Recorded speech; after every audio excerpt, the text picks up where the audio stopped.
The Vatican that night glowed like a stage. Torches painted the marble columns in firelight. Silk banners rippled under the weight of incense and wine, and the air carried the hum of lutes and voices.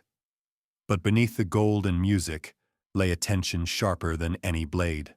For tonight Lucrezia Borgia, daughter of Pope Alexander VI, was to enter her third marriage. Her new husband, Alfonso d'Este, heir to Ferrara, had come south not for love, but for politics. The Borgias sought allies in northern Italy. The d'Este family sought papal favor and coin. Lucrezia, as ever, was the bridge between ambitions. Poets recited verses laced with double meanings. Toasts to fertility were raised again and again, and yet every guest knew what would follow when the feasting ended. Rome remembered. Her first husband, Giovanni Sforza, had been publicly humiliated when the marriage was annulled under the claim that he was impotent. Her second husband, Alfonso of Aragon, had been murdered in the streets, whispers pointing to her own brother Cesare. Now Ferrara demanded proof, not rumor, not whispered vows, not stained sheets, but proof witnessed with their own eyes. Near midnight the curtains parted. The bridal chamber was no chamber at all, but a stage draped in crimson velvet.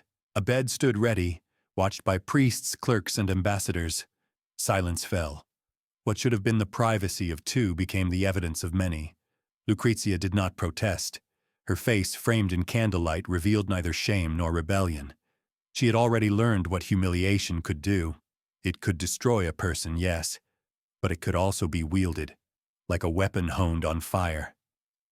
When the curtains fell again and the murmurs rippled through the hall, the contract was sealed. To the witnesses, it was the fulfillment of a political bargain.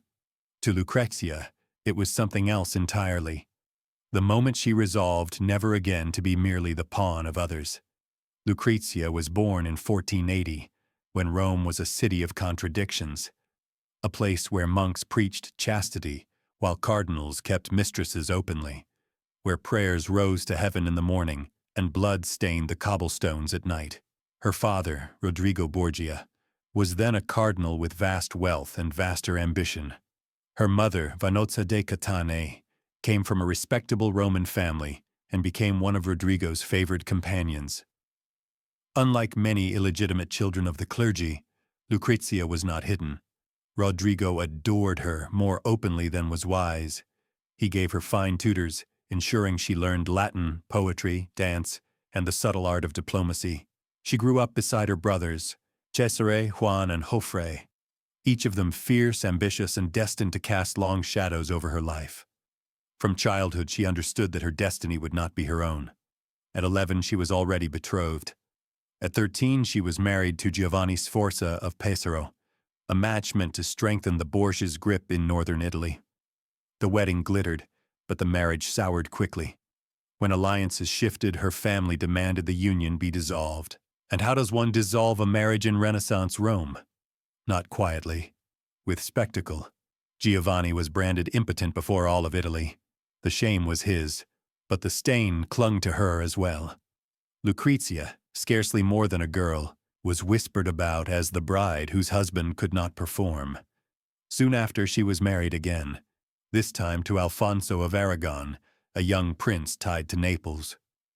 For once there was genuine warmth.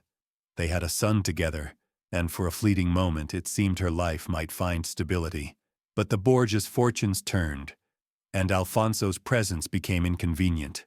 One summer night he was attacked outside the Vatican, stabbed, then strangled while recovering. Rome murmured Cesare's name. Widowed, disgraced, and still in her early 20s, Lucrezia learned the truth of her existence. She was both beloved daughter and expendable instrument, adored and betrayed in the same breath. And yet as she prepared to leave for Ferrara, carrying her family's fortune and their infamy, she was no longer the naive girl Rome had mocked. She had begun to understand that survival lay not in innocence, but in transformation. The journey northward was long and cold. Carriages heavy with gold and dowries rolled across uneven roads, guarded by armed riders in Borgia livery. Wherever the procession passed, peasants came out to watch. Some stared in awe at the silks and horses. Others muttered beneath their breath. The name Borgia carried with it both fascination and dread.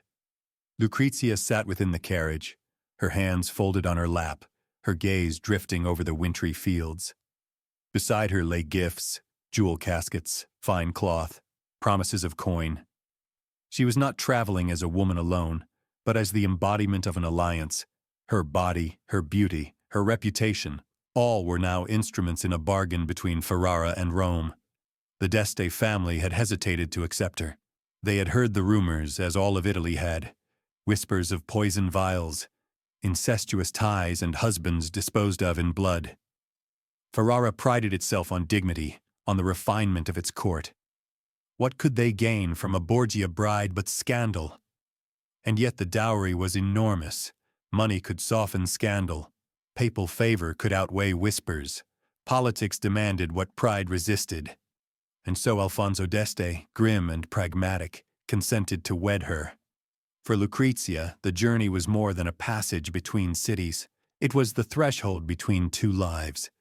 Rome had been her prison and her theater, a place where she had been made into a spectacle of shame. Ferrara, she hoped, might become something else. But the shadow of her family followed her carriage wheels.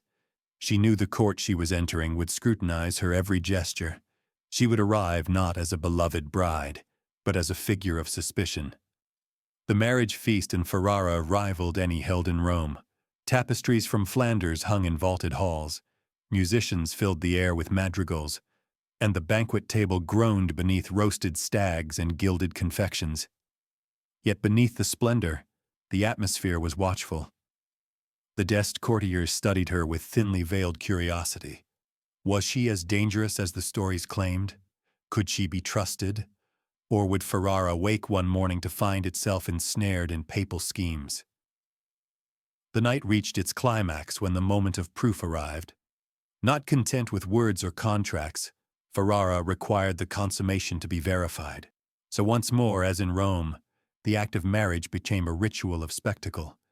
A bed was prepared, curtains drawn, witnesses stationed. The young duchess-to-be walked into the chamber with calm steps, her gown whispering across the floor. No tremor crossed her face, no blush betrayed her. She had learned in Rome that dignity could be armor. If she must be displayed, let her at least control how she was seen. To some, the ritual was grotesque. To others, it was reassurance. To Lucrezia, it was necessity. When the witnesses finally dispersed, the judgment was sealed. The marriage was valid, the alliance secure. The Borgia bride had fulfilled her role. Yet even as the halls filled again with music and laughter, she understood that this night would mark her forever. She would always be the woman whose honor was measured not by virtue but by public inspection. And so she resolved, if they would not forget, then she would make them remember differently, not as a pawn, but as a duchess, not as a scandal, but as a ruler. Ferrara was no easy home. The d'Este family was proud, cultured, and suspicious. Alfonso himself was practical, stern, more soldier than courtier. His sister, Isabella d'Este of Mantua, one of the most powerful women in Italy, eyed Lucrezia with cold calculation. To Isabella, the Borgia daughter was both rival and curiosity. A woman to be measured, perhaps even outshone. The people of Ferrara whispered as well. They had heard of her father, the Pope who feasted while Rome starved. They had heard of her brother Cesare, the Duke who carved his domain in blood. And they had heard, too, of her, the golden-haired woman who poisoned rivals, who shared her brother's bed, who left husbands in their graves.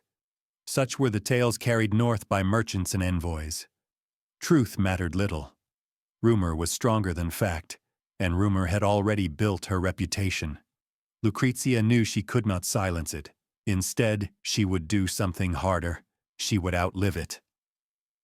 Slowly, carefully, she began to shape her role in Ferrara. She attended audiences with grace, listened more than she spoke, and offered charm where hostility might have risen. She patronized poets and painters, ensuring that her name became linked not only to scandal, but to culture. She visited convents, made donations, walked among the poor with gestures of mercy. To some, it was calculated performance. To others, it was genuine transformation. For Lucrezia herself, it was survival turned into power. In Ferrara, she began at last to write the story of her own choosing. The court of Ferrara, unlike the fevered intrigues of Rome, was a place of refinement. Its libraries overflowed with manuscripts, its halls rang with music, and painters arrived eager to capture the grace of noble patrons. For Lucrezia, it was a chance to turn suspicion into admiration. At first, she was watched closely. Every gesture was noted. The tilt of her smile, the length of her prayers, the company she kept. The Este family, cautious by nature, expected deception. But Lucrezia met them not with confrontation, but with patience. She dressed with elegance but not excess, spoke with a measured voice, and showed respect to those who thought themselves her superiors. Gradually, her charm disarmed them. Alfonso, her husband, came to respect her steadiness. While he spent long days inspecting fortifications and testing new artillery, she managed audiences, received envoys, and kept the pulse of court life beating. Even Isabella of Mantua, whose cold gaze had once promised rivalry, softened into wary respect. But Lucrezia's influence was not confined to courtly manners. She began to gather artists and poets under her wing. Musicians composed madrigals in her honor. Writers praised her beauty, but also her wit. She made Ferrara into a beacon of culture, and in doing so began to overwrite the darker tales that clung to her name. Still, the old shadows lingered. Rome did not release its children so easily. Every letter from her father reminded her that she was a Borgia still. Every whisper of her brother Cesare's campaigns carried both pride and dread.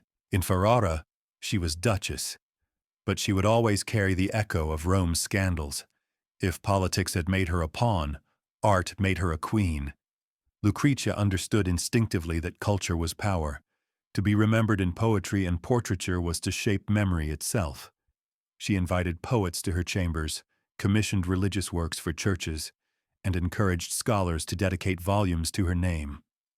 Among her circle were Pietro Bembo, whose letters to her breathed with tenderness, and Ludovico Ariosto, who would later immortalize Ferrara in his great Orlando Furioso.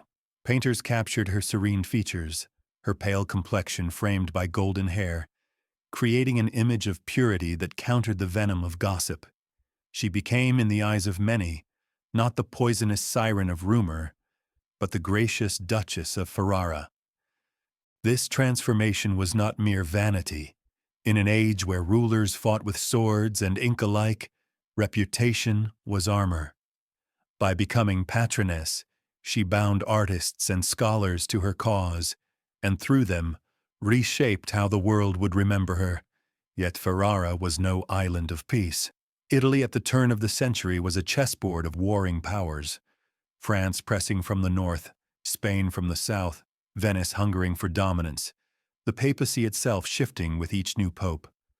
Alfonso d'Este was a soldier at heart, and Ferrara's survival depended on fortifications and alliances. As he inspected cannon foundries and city walls, Lucrezia played her part in diplomacy. She received ambassadors with grace, softened harsh words with courtesy, and turned banquets into negotiations. But war left scars.